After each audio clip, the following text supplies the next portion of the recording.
have often walked down this street before, but the You're listening to Where You Live with Gene Sullivan. Welcome back to Where You Live. I'm Gene Sullivan. And yes, the mayor of the city of Edina and many on the city council have walked down these streets before, and they want to see increased sidewalks and cyclist lanes being built throughout the city. The trouble or issue is that it seems that there's a good number, perhaps a sound majority of residents in the city that are saying, we don't want this. You surveyed us a couple years ago, and we said then we didn't want this. And we're talking with my good friend Leonard Hovde, and he's also a resident of the great city of Edina. And Len, before the break, we were talking a little bit about how the what seems to be unfair is that this is probably more than anything else taxing everybody for what you said you think is really a small minority of people and what they want to do with their lifestyle. Is that correct? Yeah, I was. You know, my experience in our neighborhood is that there are more walkers today than there were 17 years ago when we moved in. There's more recreational biking.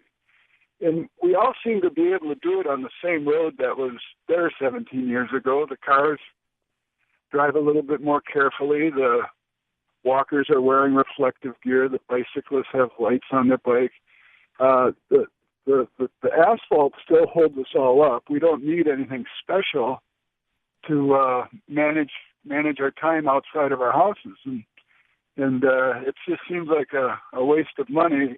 To me, it seems more like a bit of a ruse that the sidewalk discussion is only there to cover up for the real desire of getting more bike lanes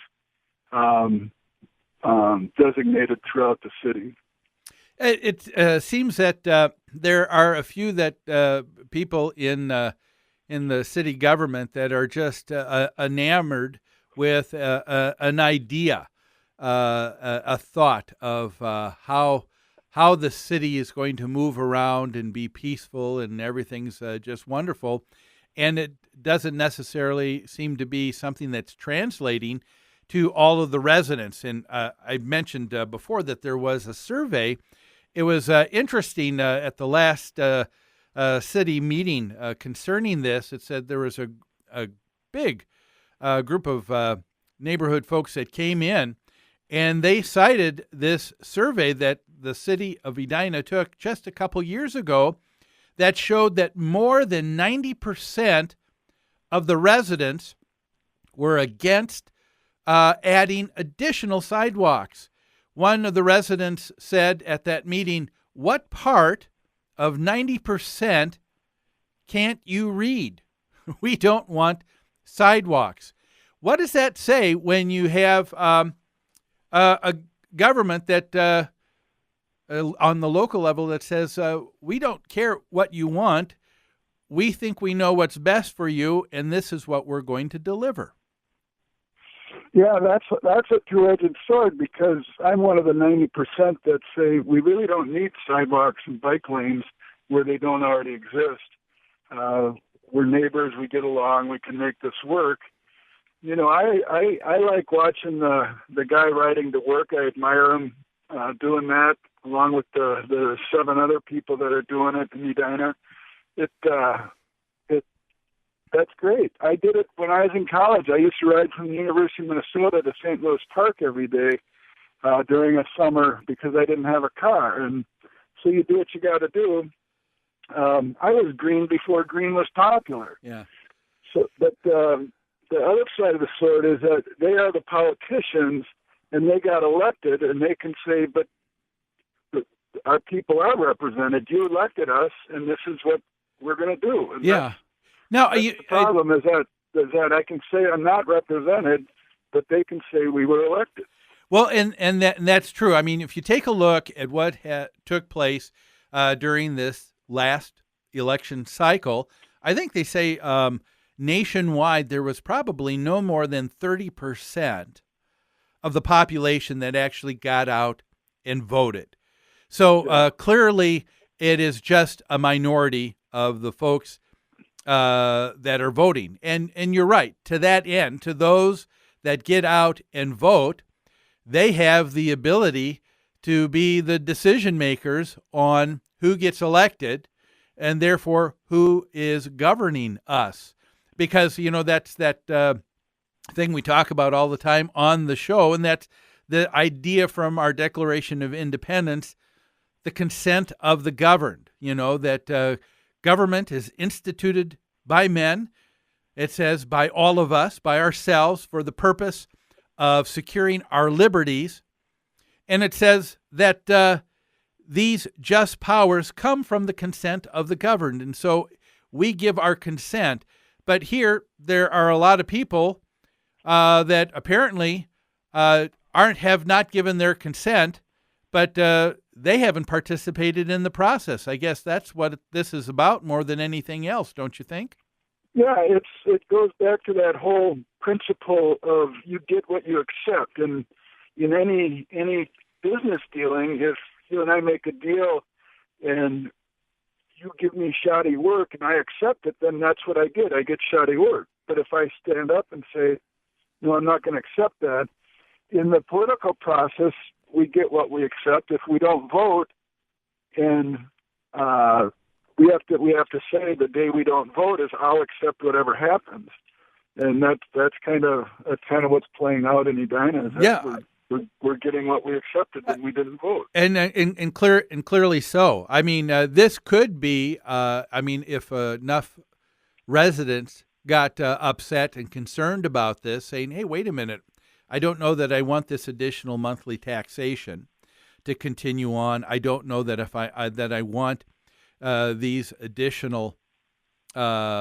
services added on, so it continues to add to our tax base and more that you are going to require." And so the way this could work out, I suppose, is that a lot more people will get upset, actually get registered, and get out to vote next time.